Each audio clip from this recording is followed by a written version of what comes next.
C'est un plaisir pour moi de vous retrouver, chers amis, aujourd'hui. Vous reconnaîtrez avec certainement une grande joie mon invité, M. Jean Sabry. Bonjour, Jean. Bonjour. Je t'appelle monsieur, mais c'est pas dans mes habitudes. On est depuis... C'est juste pour mes cheveux blancs. On est tellement proches. Jean, aujourd'hui, c'est dans l'air, on entend souvent le mot résilience. Résilience. Alors, on n'entendait pas ça il y a 10 ans. Pourtant, est-ce que ça existait déjà? C'est un mot qui nous semble nouveau. Non, pas si nouveau que ça, là. Non? Non. Mais on n'entendait pas ça, là, dans le temps. Il n'était pas dans l'air du temps. Non, c'est ça, voilà. Mais là, plus que jamais, résilience, ça résonne de tous bords, tous côtés. Parce que on demande au monde dans une situation difficile, fais autre chose. Reprends-toi, change un peu, fais autre chose. Adapte. C'est ça, adapte-toi, etc. Donc, le processus pour y arriver, c'est la résilience. C'est ça la définition, c'est-à-dire le moyen de trouver à s'adapter à une situation inconfortable et d'en tirer profit, je dirais. Ouais. On ne parlera pas des conditions tout de suite, là, mais la résilience, c'est connu depuis à peu près le 19e siècle, bien plus d'autre chose. Mais en même temps, ça peut être utilisé comme image. Par exemple, quand il y a une éruption volcanique et que toutes les plantes et les herbes sont mortes, etc., les arbustes tout est ravagé, etc., quelques années plus tard, de nouvelles repousses ont lieu. Et là, on dit que la nature est résiliente. Donc, elle s'est reprise en main pour se... Elle s'est adaptée, elle a recréé les conditions favorables à la vie. Ouais. On était toujours impressionnés, Gérard et moi, à chaque fois qu'on se rendait en Martinique et en Guadeloupe, je l'entendais me répéter comme la nature est résiliente. Ouais, imagine-toi ce beau pays tout fleuri, parce que la Martinique, c'est un pays de fleurs, ce sont des arbres et de la nature. C'est en fait l'éruption d'un volcan qui a créé cette île qui est aujourd'hui très florissante. Mais c'est une belle image. On dit d'ailleurs, sans l'activité volcanique intra-océanique, il n'y aurait pas eu de vie. Dans le sens qu'il fallait créer des conditions de chaleur pour que la vie puisse apparaître comme telle. Okay? Et donc développer des microbes ou développer des micro-organismes et ces micro-organismes, en se développant, vont devenir favorables. Voilà, c'est ça. Alors, Jean, ces temps-ci, on est secoué. Puis là, ça commence à faire longtemps, là. On est secoué par toutes sortes d'événements neufs. Certains d'entre nous sont même étonnés de les voir, de les vivre en se disant, je pensais jamais vivre, j'ai entendu déjà, je pensais jamais vivre assez vieux pour vivre un événement aussi traumatisant, aussi longtemps, et qui crée autant d'impact sur autant de sphères de la vie. C'est parce qu'ici, en quelque part en Amérique du Nord, en tout cas, on n'a pas vécu des grandes guerres. Exactement. C'est pas le Moyen-Orient, c'est pas l'Europe, c'est pas les guerres mondiales. Mais des situations tragiques, traumatisantes, se vivent partout. C'est vrai. Que ce soit un tsunami, que ce soit un typhon qui arrive, etc. Puis des situations où les gens perdent tout et ils sont devant rien, puis tout d'un coup, ils peuvent se décourager, mais aussi ils peuvent se reprendre en main pour, etc. Alors si notre constitution humaine fait en sorte que dans une situation difficile, la première chose à faire qu'on fait, c'est de se protéger, essayer de voir comment on va pouvoir s'en sortir. Donc, la protection devient comme un premier élément. Mais une fois qu'on est protégé ou on se sent protégé, ben on dit, ben il va falloir vivre. Il faut continuer à vivre. Et donc, pour continuer à vivre, qu'est-ce que je fais si j'ai tout perdu, si je me sens dans une insécurité encore, là, etc. Alors là, la question, c'est comment je peux m'adapter à la nouvelle situation. Ben oui, mais pour m'adapter, je peux, par exemple, je sais pas moi, si je n'ai pas de pommes, je peux manger une poire. Si je n'ai pas de... OK? Mais quand je me trouve devant vraiment incapacité de penser, OK? Parce que je suis trop traumatisé. C'est ça. Je suis trop secoué par l'événement et je n'arrive pas à m'en sortir. Il va falloir que je fasse une distance. Un recul. OK? Un recul, prendre un recul. Ou encore voir comment les autres font. Ah oui. OK? Ou si c'est vraiment trop traumatisant pour moi et je ne suis pas capable de m'en sortir, je veux le nier. Pour me protéger, je veux le nier. Là, tu touches toute la question. On entend tellement de gens qui nient Exactement. l'existence du virus. C'est un phénomène qui est étonnant, déroutant, mais beaucoup ont choisi, par rapport à la pandémie, de nier. Ça n'existe pas. Exactement, c'est parce que, en quelque part, c'est un mécanisme de défense pour exprimer une protection. Ah bon. J'ai besoin d'être protégé et je ne sais pas comment me protéger. Bon, il n'existe pas. Okay? C'est facile. C'est une invention. C'est une invention, c'est facile, etc. Et là, on se met ensemble, puis 2, 4, 6, voilà. Oui. OK, parce que si je reste tout seul, le monde va me considérer, il est capoté, là, il est devenu fou ou quelque chose. Mais si on est 2, 3, 4, 5, qu'on peut se penser ensemble comme ça, ben là, on a un groupe, donc on a un autre type de protection. Ah oui. Okay, à l'intérieur. Ça ajoute de la crédibilité. C'est exact. Puis de la force. OK, c'est ça. Puis on a plus grande gueule, ben il y a plus... Ils nous rendent service. OK. Alors, donc après un mécanisme de protection et un mécanisme pour voir qu'est-ce qui se passe, je peux ou considérer la réalité telle qu'elle, dire, bon, OK, là, on se trouve dans une situation où je suis, par exemple, malade. On m'a déclaré un cancer. Ou bien, c'est vrai, je viens de faire un accident d'auto. Et puis là, je suis un peu... je suis blessé, amoché. Oui. Qu'est-ce que je fais? Bon, OK. Alors, là, je me laisse aller chez les autres. C'est-à-dire que les autres ont peut-être la possibilité de me remettre debout. OK? La confiance. La tu fais confiance à d'autres. Première étape. Première étape, la confiance. Mais encore, on est dans le mécanisme de sécurité.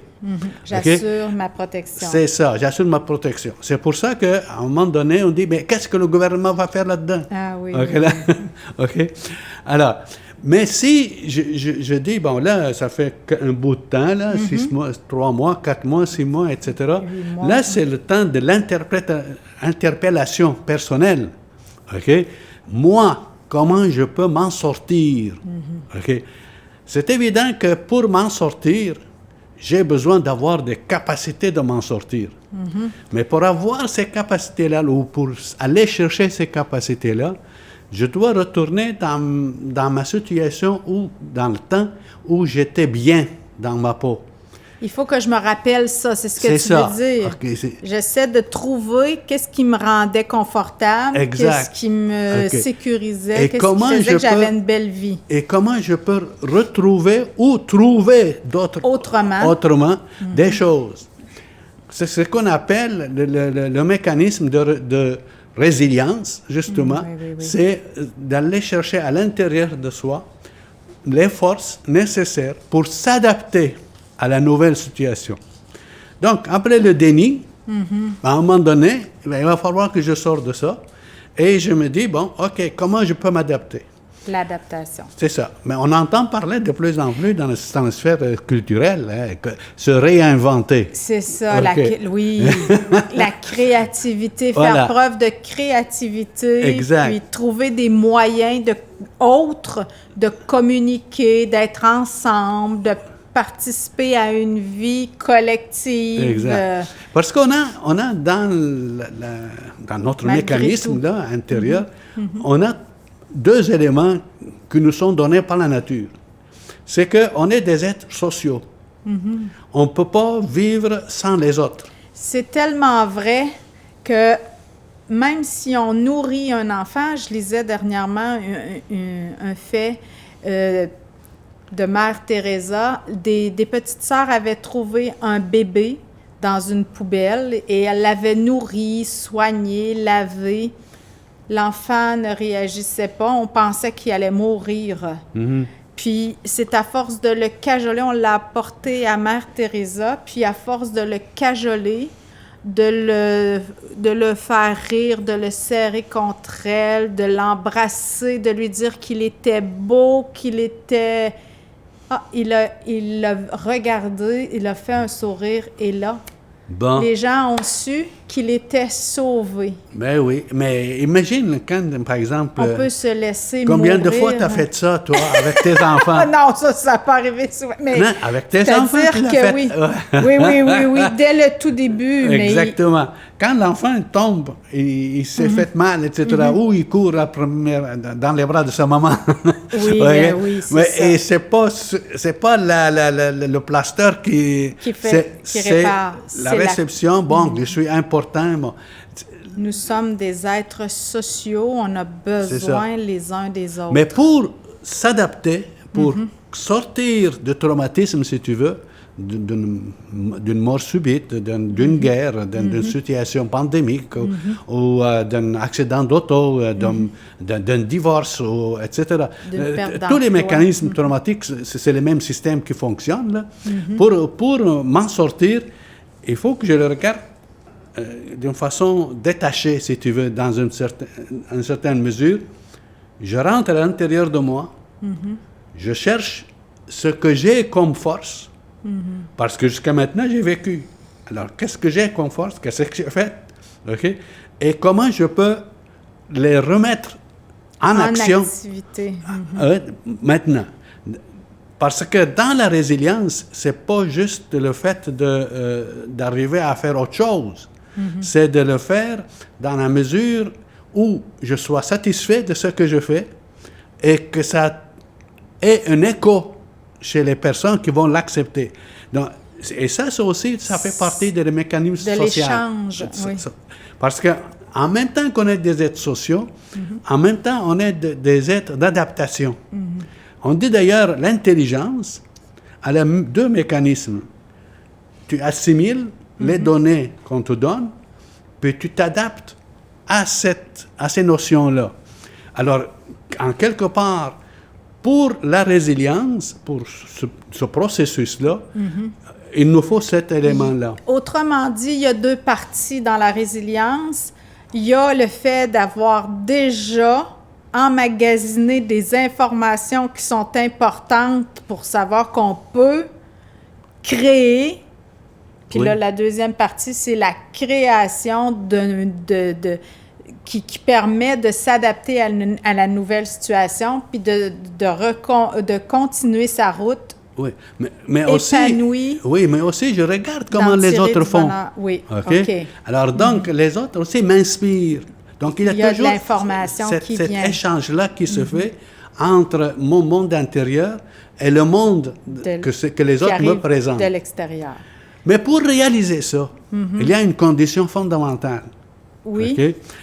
La condition fondamentale, tu l'as exprimée avec la mère Teresa, etc., c'est qu'il faut être aimé. Il faut se sentir unique dans les yeux de quelqu'un, d'une personne importante. OK? C'est pour ça qu'on entend aussi souvent des témoignages dans lesquels on dit « Ah, c'est tel prof au secondaire qui a été une figure marquante. C'est tel individu que j'ai rencontré dans telle situation difficile qui m'a mis sur la bonne route. » Donc, la question, l'élément unique, là, c'est se sentir aimé. C'est le point de départ, c'est l'espèce de fond, de trame de fond. Oui. Si je ne suis pas aimé, si je ne suis pas unique dans le regard de l'autre, je n'ai pas de valeur. Donc, en quelque part, au moment où je me dis, je me sens bien avec une telle personne, que cette telle personne-là, je lui fais confiance, qu'il va pouvoir m'aider à m'en sortir, ou il va me donner des orientations, etc. Là, je peux me dire, bon, OK, je suis capable là, de commencer à travailler, à me mettre en action. Parce que c'était la deuxième condition, c'est pouvoir se mettre en action. OK. Mais il y en a une troisième qui est importante. Tant et aussi longtemps que je ne veux pas faire quelque chose, on ne me forcera pas à le faire. Donc, il faut vouloir m'en sortir. Puis il y en a qui vont très loin dans l'obscurité, dans la déchéance. Exactement, et se laisse aller. Donc, c'est une mort lente. C'est une mort lente. Dans le terme, bon, OK. Chacun a vécu des difficultés dans sa vie. Oui, okay? C'est ça. Tu as présenté l'exemple de Mère Teresa. On peut prendre celui qui a beaucoup parlé de la résilience en Occident. C'est Boris Cyrulnik. Oui. Boris Cyrulnik, c'est un psychiatre. Okay? Ses parents, il est juif. C'est pas sa faute. Ses parents ont été arrêtés par la Gestapo à la Deuxième Guerre mondiale, mais ils ont eu le temps de le confier à quelqu'un et de lui dire, ben, tu restes là jusqu'à ce qu'on vienne. OK? Puis tu écoutes, puis tu fais... OK. Alors, nécessairement, la situation était un peu difficile. Extrême. Mais les parents ne sont jamais revenus parce qu'ils sont morts à Auschwitz, etc.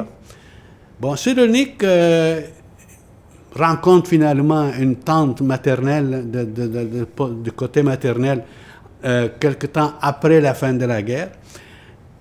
Il retrouve une certaine racine, si tu veux, familiale.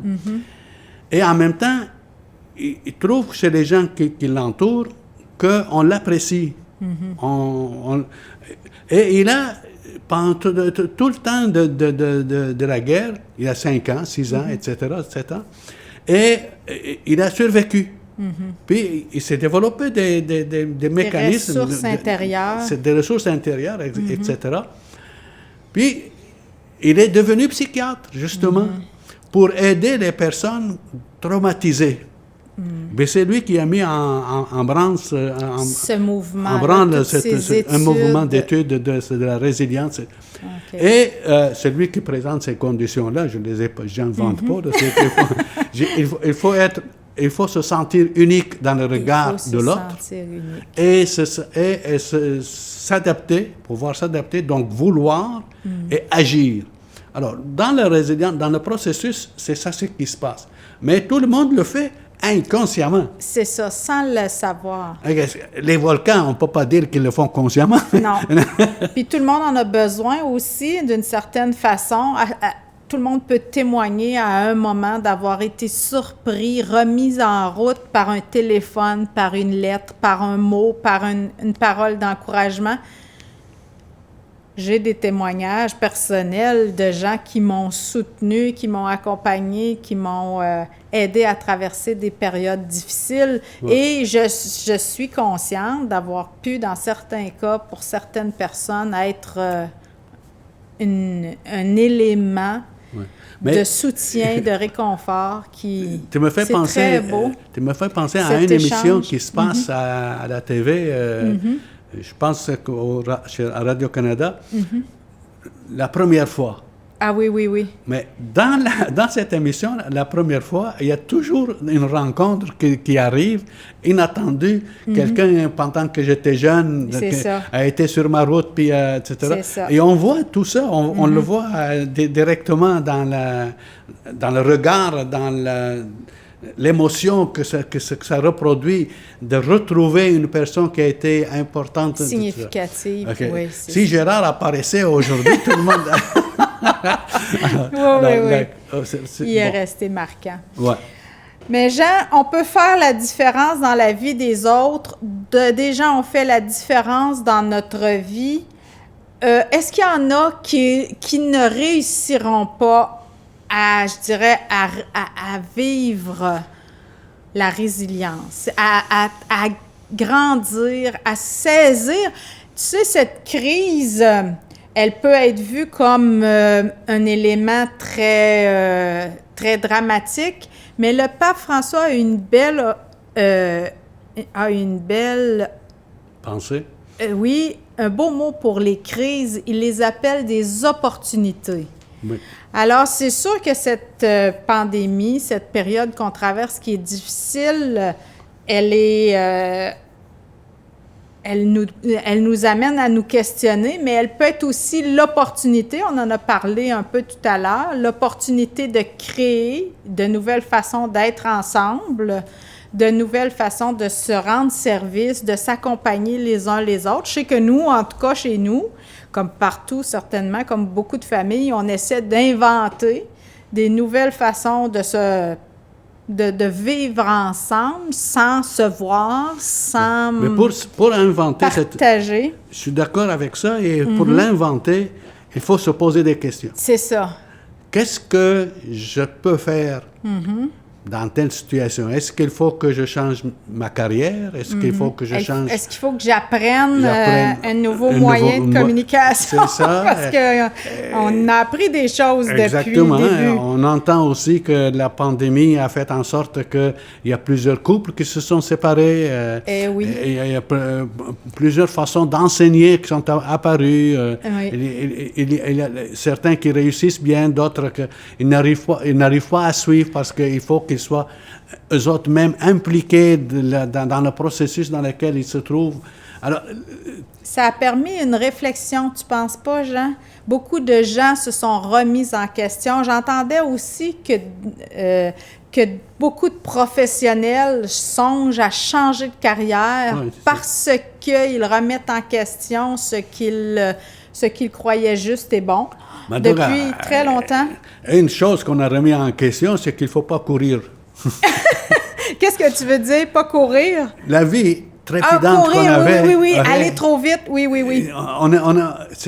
Les gens ne s'appartenaient pas. Tout d'un coup, ils sont isolés, puis là, ils s'appartiennent totalement. Alors là, il y a un blocage, si tu veux. Là, je ne suis pas habitué, moi, à vivre comme ça. Je me levais le matin, il fallait que je me rase. À 8 heures, il fallait que je prenne mon café. À 9 heures, il fallait que je commence à travailler. OK? Alors, ce rythme-là... Le rythme a changé. Là, il y a plusieurs adaptations à faire. Les personnes, le temps, il faut que j'apprivoise le temps, etc. L'espace. Oui, parce qu'on a réaménagé nos maisons à plusieurs. Il faut se donner des espaces. Exactement. Puis il y en a qui travaillent maintenant à la maison, alors ça a forcé... Il faut que je me trouve quelque chose en quoi je suis bon, dans quelle sphère que j'excelle. OK? Et en quelque part, comment je peux faire confiance aux autres autrement? Avant, c'était dans le sens, bon, tout le monde court après l'argent, donc je suis en méfiance continue. Ah oui. OK? Là, comment je vais m'en sortir si je n'ai pas de revenus? Oui. Comment je vais faire pour s'occuper de mes enfants, répondre à leurs besoins, etc. Mais en même temps, je n'étais pas là, moi, à la première partie, parce que je travaillais. Là, je suis tout à fait là, dans ma maison. Au cœur de ma famille. Et au cœur, mais un lieu aussi un petit peu fermé, un petit peu exigu, etc. Puis là, les enfants sont là. Puis tout d'un coup, j'ai jamais vu mes enfants autant. C'est ça. Souvent, on entend. Et je ne les connaissais pas tellement. Exactement. Moi, j'ai entendu ça aussi, des parents qui disent « Je ne connaissais pas mes enfants. Voilà. J'ai appris à connaître leurs traits de personnalité, de caractère, leur beauté, leur énergie. » C'est ça. Mais bon. Donc, il y a des opportunités de grandir. à condition, on se répète, d'avoir la capacité de prendre conscience de ce qui va, de ce qui va pas, de s'adapter, de ne pas nier ce qui arrive et de s'en servir comme d'une opportunité. Pour avancer. Pour avancer. Ne serait-ce que... Il y en a aussi qui vont réaliser des rêves qui n'ont jamais pris le temps de mettre en œuvre, de mettre à... Puis il y en a aussi qui voient des rêves se briser. Je pense à tous les restaurateurs en ce moment qui ont vu... qui ont dû mettre même la clé dans la porte. Il y en a plusieurs qui ont des rêves brisés. On va les porter. On va devenir créatif. On va aussi devenir solidaire des gens qui sont proches. On se trouve dans un pays qui s'est occupé de ces gens-là. Imagine la même situation. Tu as raison. Cette pandémie-là, elle est mondiale. Mais dans des régions où le gouvernement n'a même pas le moyen de venir en aide aux gens, aux citoyens. Imagine la situation en Afrique, en Inde, dans les villages reculés quelque part, en Asie. En terminant, on a beaucoup parlé de la pandémie. Beaucoup de personnes ont été affectées par des deuils, par des pertes d'êtres chers. On vous accompagne de nos plus grandes pensées. On vous offre notre soutien. Je demande, Gérard, de vous bénir, de prier. Il est près de Dieu, de prier pour l'arrivée de ces saints ordinaires au ciel. Merci d'avoir été avec nous. Merci à toi, Jean, pour ton passage. Merci de cette invitation à faire du neuf, puis à laisser derrière... ce qui a été un peu bousculant, que la lave des volcans des derniers jours fleurisse et qu'elle devienne une belle île. Merci à chacun, merci au service technique. On se dit à bientôt, Jean. À bientôt. Merci.